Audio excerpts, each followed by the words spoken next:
سورہ سعد. سورہ سعد اس میں جو ہے نا تزکیہ نفس کے لیے ایک بہت ہی مؤثر یا دھیانی ریمائنڈر ہے ہمارے لیے. آیات 1 till 14. مشرکین مکہ کا گستاخانہ طرز عمل پر بات کی گئی ہے. ان کا گستاخانہ طرز عمل تھا. بتا دیا گیا کہ قرآن کریم ایک مؤثر یاد دہانی ہے. ٹھیک ہے، ایک افیکٹو ریمائنڈر ہے. البتہ مشرکین مکہ سے ہدایت حاصل نہ کر سکیں گے. کیوں؟ کیونکہ وہ نفس پرستی اور تکبر کی آخری انتہا پر ہیں. انہوں نے لمٹس کراس کر لی ہیں. وہ توحید کے تصور پر شکوک و شبہات ظاہر کر رہے ہیں. نبی اکرم صلی اللہ علیہ وسلم پر جادوگر اور جھوٹا ہونے کا بہتان لگا رہے ہیں. ان کی یتیمی اور کمزور معاشی حالت کا مذاق اڑا کر ان کی رسالت کا انکار کر رہے ہیں. تو ان گستاخیوں کے جواب میں ارشاد ہوا کہ کیا کائنات میں اختیارات مشرکین کے ہاتھ میں ہیں کہ وہ فیصلہ کریں گے کہ نبوت اور رسالت پر کس نے فائز ہونا ہے. حقیقت یہ ہے کہ انہوں نے اپنی گستاخیوں کا وبال نہیں چکھا. اگر وہ اپنے تکبر، ضد اور گستاخانہ طرز عمل سے باز نہ آئے تو ان کا ویسے ہی انجام ہوگا جیسا سابقہ سرکش قوموں کا ہوا تھا. آیات 15 سے 26.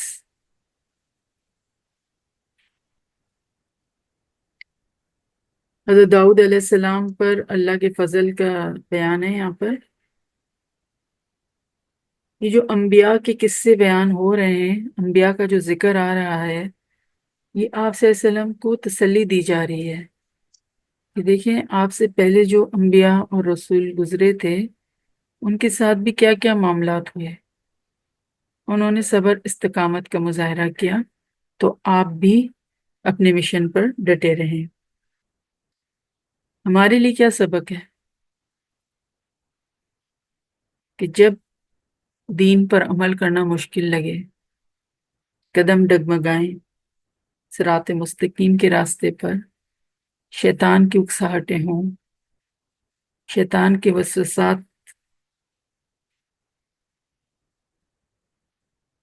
دامنگیر ہوں، تو ہمیں کیا کرنا ہے؟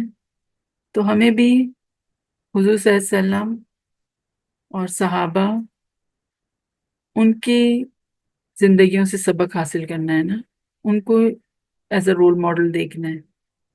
جو ہم قرآن سورہ فاتحہ کی نماز کی ہر رکعت میں سورہ فاتحہ پڑھتے ہیں اور جب ہم کہتے ہیں کہ اہدنا الصراط المستقیم صراط الذین انعمت علیہم، انعام یافتہ لوگوں کا راستہ دکھا ہمیں یا اللہ.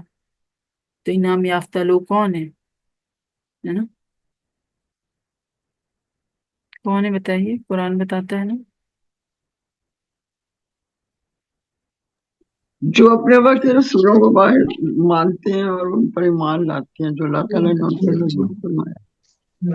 وہ سورہ جو نساء میں قرآن اور سنت پہ جو ایمان لاتے ہیں اور اپنے نبیوں کی ہدایت پہ چلتے ہیں، حضور صلی اللہ علیہ وسلم کی جو تعلیمات ہیں، سنت ہے، اس پہ عمل کرتے ہیں، قرآن کو تھامے رہتے ہیں.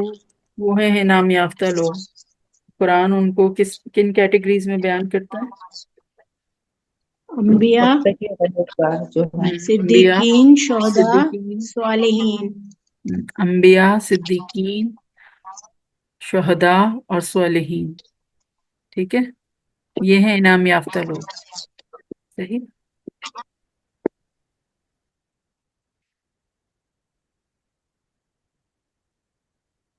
تو حضرت داؤد علیہ السلام پر اللہ کے فضل کا ذکر ہے. اللہ نے انہیں مستحکم بادشاہت عطا کی، حکمت اور دانائی کی خیر کثیر سے نوازا اور گفتگو کرنے کا عمدہ سلیقہ سکھایا تھا.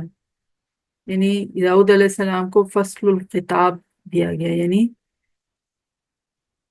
دو ٹوک بات کہنے کی جرت، صلاحیت، ہے نا. ٹو دا پوائنٹ بات کرنے کا انداز تھا ان کا.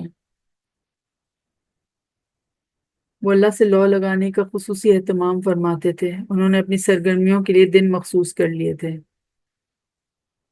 ایک روز دربار میں بیٹھ کر امور مملکت چلاتے، اور لوگوں کے درمیان تنازعات کا فیصلہ کرتے۔ ایک روز بنی اسرائیل کی رشد و ہدایت کے لیے مخصوص تھا، ایک روز اپنے ذاتی کام نمٹاتے اور ایک روز اللہ کی بارگاہ میں محو عبادت رہتے۔ یعنی کس طرح سے انہوں نے اپنے ڈیز ڈیوائڈ کیے تھے کہ ایک دن فیصلے چکاؤں گا، ایک دن تبلیغ کروں گا، ایک دن گھر والوں کے لیے، اور ایک دن اللہ کے لیے مخصوص کیا ہوا تھا۔ اس طرح سے انہوں نے اپنا ٹائم ڈیوائڈ کیا تھا۔ ایک ایسے دن جب کہ وہ محو عبادت تھے، ان کے حجرے میں اچانک دو لوگ دیوار پھاند کر داخل ہوئے۔ انہوں نے اپنا باہمی تنازع بیان کیا اور درخواست کی کہ فوری فیصلہ کر دیں ورنہ معاملہ خون خرابے تک پہنچ جائے گا۔ حضرت داؤد علیہ السلام نے فیصلہ تو فرما دیا، لیکن انہیں محسوس ہوا کہ ان سے ایک کوتاہی ہوئی ہے۔ وہ منصب خلافت پر ہیں، انہیں ہر وقت تنازعات کا عدل کے ساتھ فیصلہ کرنے کے لیے دستیاب ہونا چاہیے، ایسا نہ ہو کہ فیصلے میں تاخیر کسی فساد کا سبب بن جائے۔ تو انہوں نے سجدے میں گر کر اللہ سے بخشش طلب کی۔ اللہ نے انہیں بخشش کی بشارت دی اور آگاہ کیا کہ انہیں خلافت کا منصب عطا کیا گیا ہے۔ ان کی سب سے بڑی عبادت اور نیکی یہ ہے کہ وہ لوگوں کے درمیان عدل کے ساتھ فیصلہ کرتے رہیں۔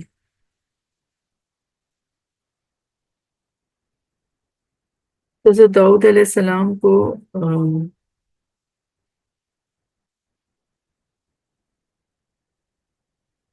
دینی اور دنیاوی اسباب دونوں ہی عطا کیے گئے تھے۔ تو دنیا جو ہے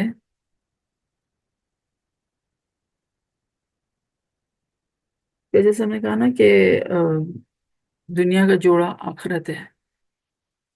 دنیا مینس اگر لٹل الفاظ کو دیکھیں تو قریب کی چیز، اینڈ آخرت مینس دا ہیئر آفٹر، بعد کی چیز۔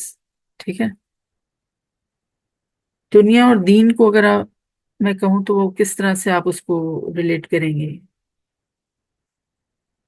یا دنیا کا اپوزٹ دین ہے؟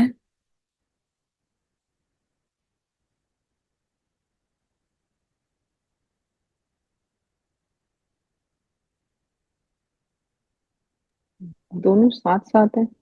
نہیں جی، اپوزٹ ہی۔ اپوزٹ ہے؟ نہیں نہیں، اپوزٹ نہیں۔ اپوزٹ نہیں ہے۔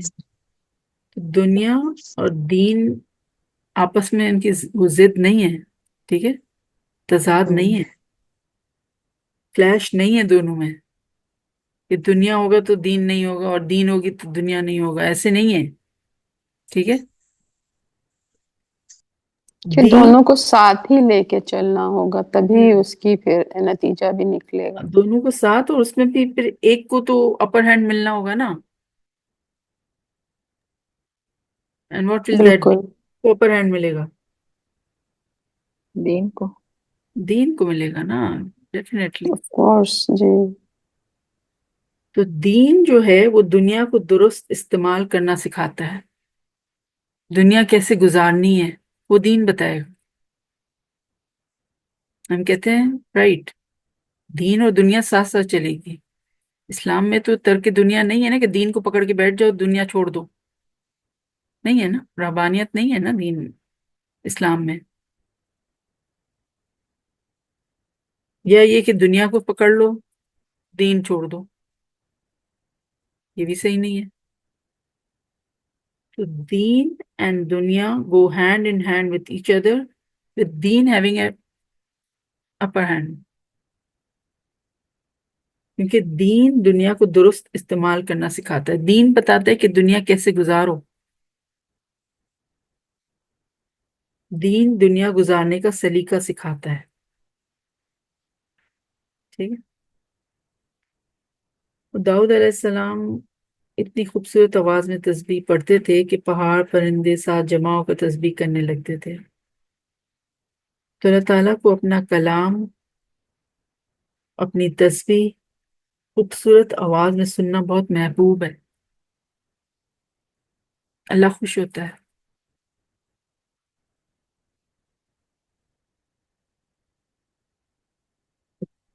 پھر